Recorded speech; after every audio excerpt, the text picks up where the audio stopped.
There's a fine line between confidence and pure stupidity. These male Karens crossed it and never came back. From a self-proclaimed tech expert building an unsafe DIY battery pack live on camera, to a guy fighting with his neighbors over his exotic pet, only to learn his lesson in the most venomous way possible. Hi, I'm Nathan, and this is Fatal Files.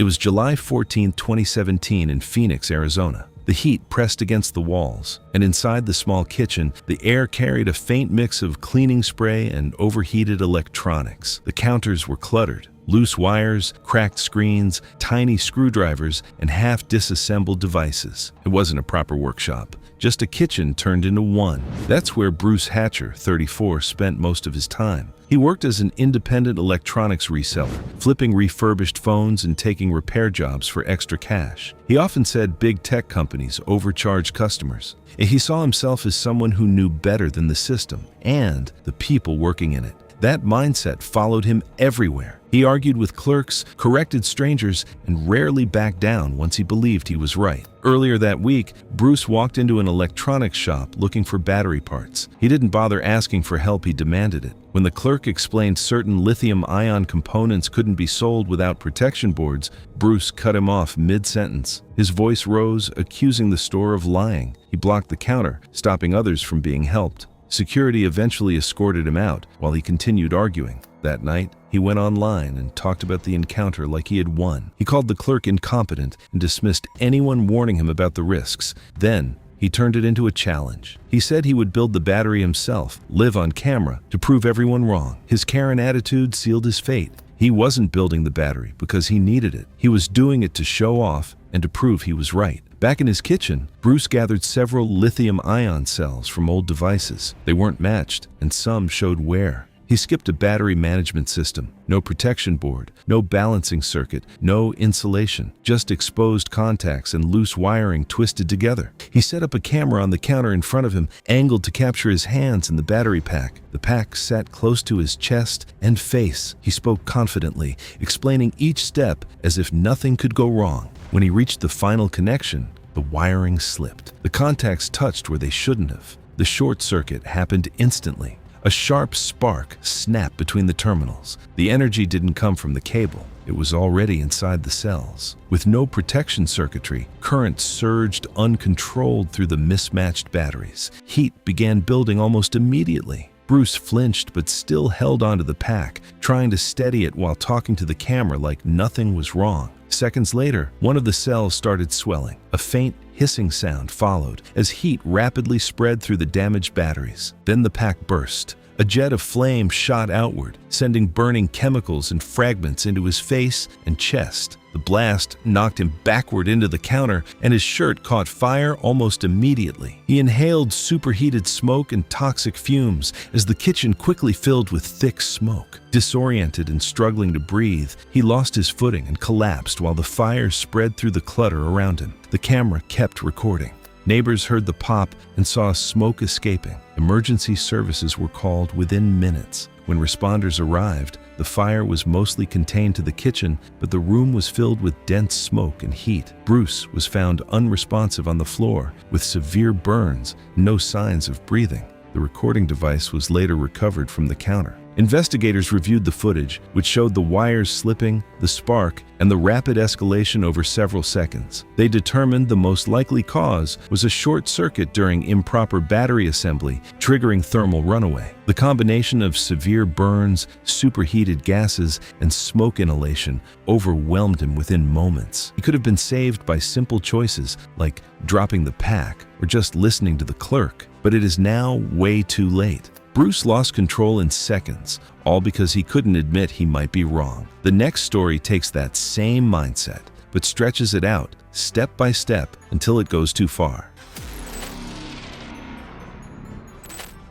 It was June 18, 2021, at a small tattoo shop in a strip of stores near a busy road. The place was simple: 2 chairs, a counter, and a glass door that stayed half open for air. Around midday, people were walking in and out of nearby shops, and a few were waiting inside. The man was in his early 30s. His name was Derek Vaughn. People didn't know much about him, just that he worked odd jobs and tried to build a following online. He liked attention, and he didn't like being told no. That day, he walked in already recording, talking like he had something to prove. He asked about prices, questioned the tools, and kept pointing his camera at the artist. The artist stayed calm at first, but Derek kept pushing. His voice got louder, and he started acting like the place wasn't good enough for him. Someone nearby laughed, and that seemed to hit him harder than anything. He turned to his phone, saying he was choosing to leave anyway. I could already tell this wasn't about getting a tattoo anymore. It was about saving his pride.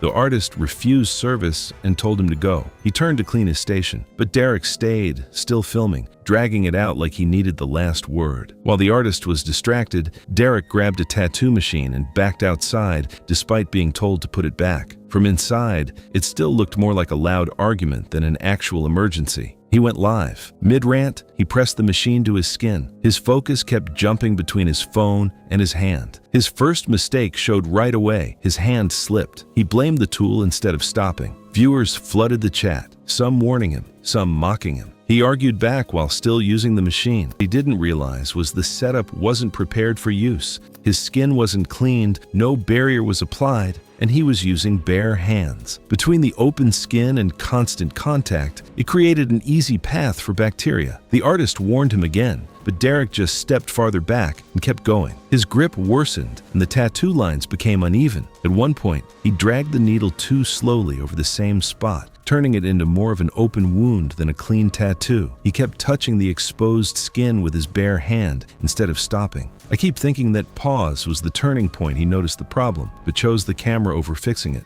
He continued talking non-stop, trying to sound confident while things were clearly going wrong. Then, the stream cut off in the middle of his sentence. After the stream, no footage showed what he did to treat or ignore the wound. By the next day, the area was red and tender. At first, it looked like irritation, but it didn't fade. The redness spread and the pain worsened. He never properly cleaned it. He kept touching it, wiping it, and leaving it uncovered. Over the next several days, the swelling got worse. The skin stayed warm and inflamed, and the redness slowly spread along his arm. He downplayed it online, calling it minor irritation. Going to a doctor would have meant admitting he messed up, so he didn't. As the days passed, he developed fever, chills, and growing weakness. Constant irritation and poor hygiene kept the wound from healing. By the time the infection likely spread beyond the skin, he was already disoriented, dehydrated, and physically drained. He had been keeping to himself, posting less, which didn't raise concern right away. He was found later, after things had already gotten worse. Medical reports confirmed the cause of death is sepsis from an untreated skin infection. The wound allowed bacteria to enter, and without care, it spread into the bloodstream, similar to severe cases of cellulitis. There were no signs anyone else was involved. The footage showed multiple chances to stop, warnings from viewers, the artist telling him directly, and even his own pause when something felt wrong. Each step built on the last, turning a simple argument into something fatal.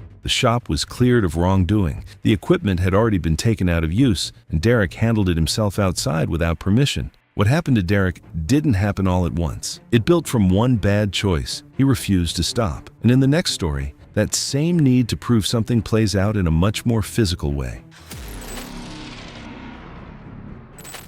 It was August 9, 2022, outside a small roadside repair shop along a two-lane road. The ground in front was packed dirt and broken concrete, with a short open space where bikes were sometimes tested. A few people stood nearby, some leaning on parked motorcycles, just passing time. The man was 40 years old. His name was Darren Cole, a mechanic who owned the shop. He had been fixing bikes for years, and people knew him as someone who worked fast and talked even faster. He didn't like being told what to do, especially about safety. That afternoon, he wasn't fixing anything. He was standing with a group watching short stunt clips on a phone. One clip showed a clean jump over a small ramp. The group reacted, some impressed, some just laughing. Darren cut in, brushing it off, saying it looked easy and overhyped. Someone nearby casually said it still took skill. It wasn't said in a mean way, but it landed wrong. His tone changed. He stood straighter, started talking louder, saying he had been riding longer than most of them had been alive. The way he said it made it feel less like a story and more like a challenge. Then, someone joked and told him to show it. It didn't sound serious, but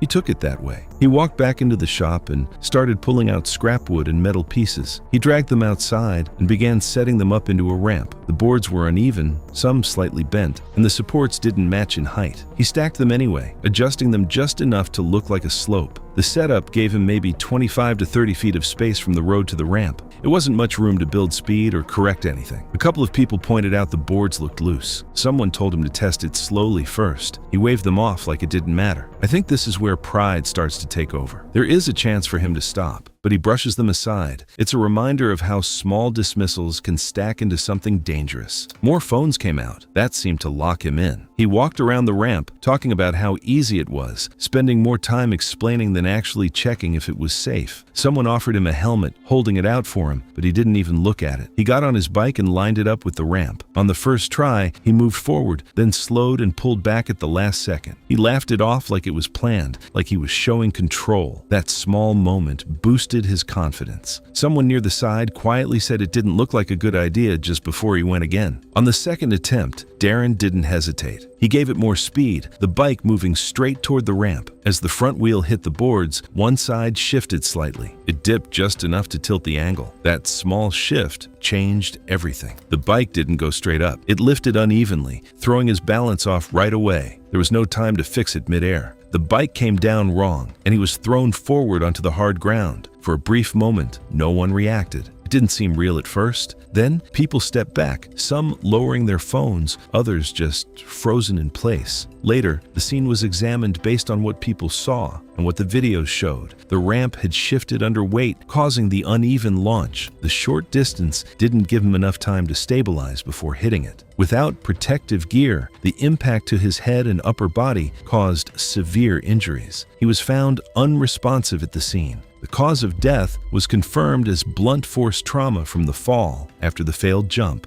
No outside interference was involved. The clips that spread later didn't focus much on the jump itself. People kept pointing to everything before it: the rush setup, the warnings, the helmet he didn't take, and the moment he could have stopped after the first try. The findings made it clear that the outcome came from a chain of choices, each one building on the last, until there was no room left to recover. It makes me wonder, if you were standing there, would you have spoken up louder, or would you have stayed quiet like the rest? We've got more outrageous male Karen disasters coming up, so hit that subscribe button if you want to see how entitlement and bad decisions turned into deadly consequences.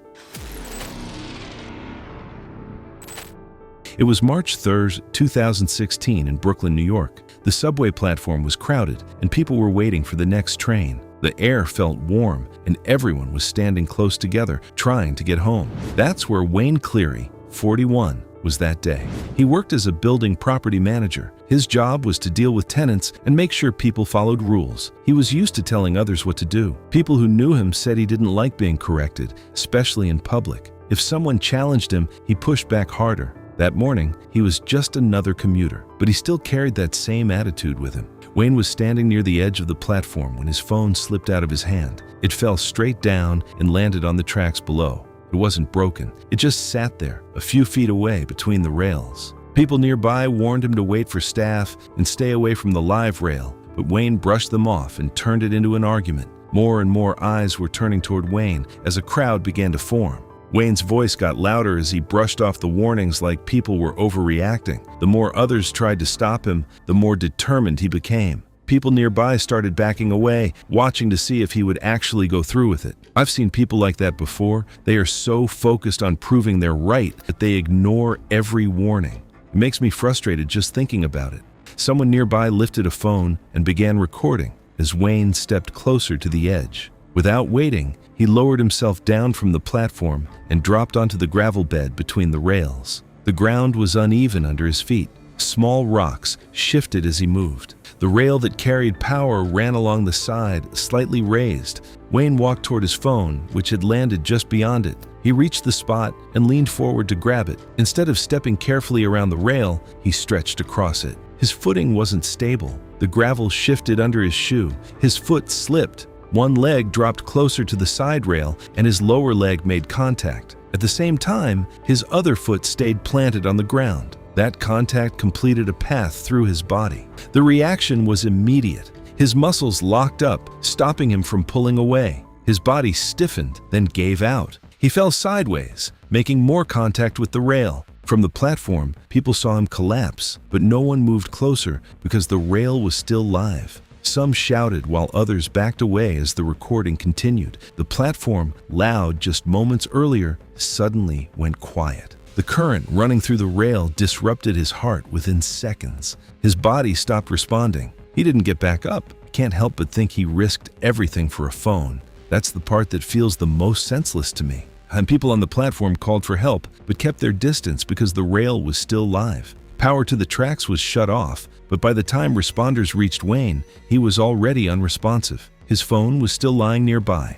Footage from bystanders showed the full sequence, his argument, the decision to climb down, and the moment he slipped. It also showed how quickly everything changed once he made contact. The video later helped confirm exactly how the incident unfolded step by step. If he had just stepped back for even a minute or listened to one person around him, this likely would have ended differently. Situations like this don't give second chances. Wayne was pronounced dead at the scene. The cause was electrocution after direct contact with the live rail while grounded. Investigators determined the incident was accidental, caused by unauthorized access to the tracks and contact with an energized rail while attempting to retrieve personal property. Wayne ignored every warning, and it only took one wrong step for everything to change instantly. The next story feels quieter. The danger is already there before anyone even notices. It was May 21, 2015 in Houston, Texas. The night was warm, and most people were inside their homes. One small house on a quiet street had its lights on late, and a window was slightly open. Harvey Krell was 39 years old. He worked cleaning and polishing expensive cars. He liked things to look perfect. At home, he kept exotic pets, and his favorite was a cobra. He told people he knew how to handle it. He believed he was in full control. That night, his reason for keeping the snake out was simple. He didn't want to spend money on better locks, and he wanted to prove he knew what he was doing. Earlier that evening, a neighbor noticed the snake enclosure didn't look secure. The lid sat loose, without a proper lock. The neighbor walked over and warned him. Harvey got upset. He said the snake was calm and that he had handled it many times. The neighbor told him it could escape and hurt someone. Harvey didn't listen. He raised his voice and said people were overreacting. Others nearby heard the argument, but no one stepped in. After the neighbor left, Harvey picked up the cobra to show he had control. He placed it back inside and set the lid on top again, just resting it there. What I care about most is how much he wanted to prove control instead of just locking the lid. To me, it feels like he valued being right more than staying safe. Later that night, the house went quiet. Harvey went to bed in the same room. The cobra stayed inside the enclosure, but the lid was still loose. At some point, the snake pushed upward. With steady pressure, it shifted the lid enough to slip out. It moved across the floor, following warmth and movement. Harvey was asleep when the snake reached the bed. A sudden movement from him, maybe turning or shifting his arm, triggered the cobra. It struck fast and bit his forearm. The bite was deep. The snake released and stayed close. Harvey woke up and pulled his arm back. At first, he may not have understood what happened. The pain was sharp but brief, and instead of panic, he hesitated. He looked at the bite, thinking it might not be serious. For a while, nothing extreme happened. His breathing was still normal. He stayed sitting on the bed, watching the room, trying to locate the snake. The early venom effects were subtle. His arm felt strange, slightly heavy, like it was falling asleep. He made a decision that mattered. He didn't rush for help. Instead, he stayed there, thinking he could handle it, or that the bite might not have delivered much venom. Minutes stretched longer. His eyelids began to feel heavier. His vision blurred slightly. His jaw felt tight when he tried to speak. That's when the danger actually started building. But by then, he had already waited too long. He tried to stand and reach his phone across the room. His coordination wasn't right anymore. His legs didn't respond the way he expected. He stumbled and fell to the floor. Now the symptoms accelerated. His arms weakened further. His fingers couldn't grip. His voice came out slurred when he tried to call for help. Panic started to set in, but his body wasn't keeping up with what he wanted to do. His breathing became harder. His chest felt tight. Each breath took more effort than the last. As the minutes passed, his muscles stopped responding. He could no longer move well enough to reach help. The cobra stayed somewhere in the room, no longer striking, but still present. Harvey's breathing slowed as his body weakened. The muscles that help with breathing stopped working properly. Without enough air, he lost consciousness. The room stayed still through the rest of the night. There were no signs of a struggle beyond where he fell, which matched the idea that he initially stayed in place before the full effects forced him down. The position of his arm, slightly bent near his side, suggested he tried to push himself up at least once before losing control of his muscles. The next day, a neighbor became concerned after not seeing him and getting no response from him. After checking and finding the door unlocked, the neighbor went inside and found Harvey on the floor. He wasn't moving. Emergency responders arrived and searched the home carefully. They found the cobra still inside. Harvey was declared dead at the scene. The cause was venom that stopped his ability to breathe. Investigators looked at the enclosure and confirmed it had no proper lock. The lid could be moved with little force. They also confirmed he was not allowed to keep that kind of snake in that setting. Reports noted the bite mark on his forearm, and the position of his body supported a delayed progression before full collapse. So here's something to think about. How many small risks do people ignore every day, thinking nothing bad will happen until one finally does?